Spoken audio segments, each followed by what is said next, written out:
And welcome back to the hot stage via the hotline. We are talking the Croatia Rally, and as you can see, we're talking with the help from Dirtfish, the Croatia Rally Form Guide. I've no idea why I am having so much trouble saying Croatia. That's better. So they said here at, well, not here at Dirtfish, but at Dirtfish, predictability and Croatia are two words that really go hand in hand, and don't we know it? So what's the form guides? Who's looking good? Well, we've had this really long gap between Sweden and Ferrari. The WRC season looks to be a bit busier now, with kind of like events taking place around about every 3 weeks. Coming up this weekend, we have the Croatia Rally, and it represents what is kind of seen as the first conventional asphalt round. But don't expect F1 circuit like smoothness. Don't expect consistent grip or smooth roads. We have variable grip levels in Croatia, and the drivers and manufacturers championships have been fairly close, thanks in part to that points system, which we'll get into another time. But the current leader, Thierry Neuville, he's undoubtedly enjoying the upper hand since Monte Carlo, and albeit I wouldn't say he's looked unstoppable, but he has obviously done the best job, maybe with a bit of help, maybe with a bit of help of that points system. So Mr. Neuville, currently the current championship leader, so far his results have been 5th, 4th and 1st, and that's his last three, with first being Monte Carlo. Interestingly, his best Croatia result was 3rd, and that's in 2021 and 2022. Now, as we know, Kenya was another, what ended up being a fairly successful damage limitation exercise for him and his Hyundai team. With the WRC returning to asphalt, though, Neuville will aim to repeat the utterly imperious form with that Hyundai on Monte Carlo. I mean, he did look fairly good, didn't he? His Croatia form, though, is, as you've just seen, is fairly mixed, having 2 podium finishes in the last 2 showings, but of the event. But he threw away a commanding lead when he crashed out of last year's event. Oh, Neuville. Now, being first on the road, as he is usually an advantage on asphalt, particularly where somewhere like Croatia, where the stages can very quickly get muddy, and he's going to be looking to take absolute 110% advantage of that. Next up, we have this man here. Yes, Elfyn Evans in the Toyota. I mean, he's done 4th, 2nd and 3rd. So, assuming he finishes in the top 4, he needs to collect the set and win it, doesn't he? It's not as easy as that.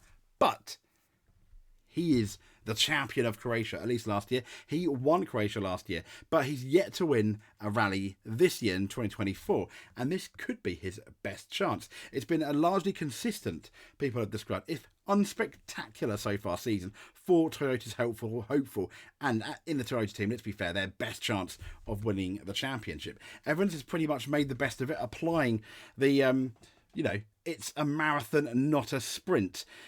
So he's been fairly measured, solid, but I wouldn't suggest world-beating at the moment. But Croatia, as we know, is a completely different surface, and it's kind of like a chance to start afresh. He looked initially good in the Monte Carlo beginning stages, then kind of like faded away. He didn't seem too happy with the car from what I remember. But he's got to be up there as one of the favourites for... He's definitely up there for one of the favourites for Croatia. Next up, we've got Adrian Formeau. Yes, I mean, what a season this guy's had. And you can make an argument, along with Calais, probably the second best guy in the Safari Rally. His last results, well, he's finished twice on the podium. It's been third and 5th in Monte Carlo, and 5th is where he finished in Croatia in 2021. But those 2 consecutive podiums, and at the moment, let's be fair, a worst finish of 5th for Adrian Formeau could have that's more than anyone I think would have guessed, or even Adrian could have hoped for. So he's the British Rally champion, and he's shown what people have described as, and Dirtfish is saying, maturity and a strong pace at the right times, and that's significant. As we know, it is a marathon and not a sprint, and he's showed speed at the right times, but had the maturity, so to speak, of not binning it, throwing it in the ridges, throwing it in the trees, throwing it off the, well, not track, off the road. But what he must not do is get carried away with his performances today, and we don't want him to push himself too far. Croatia, a lot of people have suggested that can easily bite back if you want to push too hard. But he pressed it on his first outing in a top class car here. Now, if he keeps a cool head, follows this same approach as he's been doing the last 3 rallies, he may well do well. Is a win on the cards? Maybe. I think he needs a bit more luck or people ahead of him to maybe make a few mistakes. But hey, that almost happened at the Safari Rally. I mean, Calais was so imperious, but with, I think, a tiny bit of luck not to get any punches or anything. So I don't think, you know, it's not looking too bad.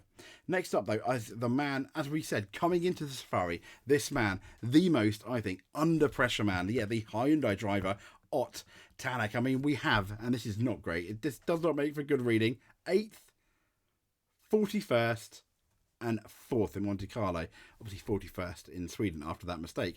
So his return to Hyundai has been disappointing, is probably the word. The 2019 champion is yet to stand. This guy, he has not yet had a podium finish despite being in that Hyundai, and he struggled with the car in Monte Carlo, retired on that first leg of both the Sweden and the Safari Rally. So he is in need of a very strong result in Croatia, if only to remind his team that he can still be the champion, and that's the big thing here. But because he's so far behind, you want to take more risks. Risks can offer more reward, but the problem with risks are they, as we suggested, Croatia, they can bite back. But the good news is Croatia is an event where Tanak does have a strong record. He's finished 2nd in the past 2 years, and that includes a really solid performance in that Ford Puma for 2023.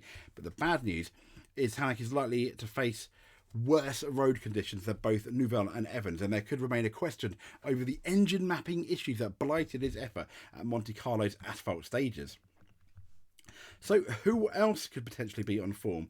Well, this guy here, yes, everyone's favourite Japanese driver in the WRC, the only one, obviously the only one as well, but let's be fair, his last WRC results, we've had 2nd, 45th, yeah, but he was looking really good in Sweden, wasn't he?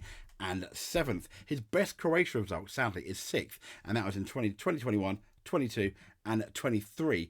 So, not looking too on form in Croatia, but Dirtfish here have said it's been a roller coaster ride for Takamatsu Katsuta over the past 2 events. From the high leading of Rally Sweden, thinking, me and Chris were WhatsApping each other, thinking this guy's going to win his first rally, surely, to the massive low of crashing out of the event and then bouncing back with what was a really solid result in the Safari.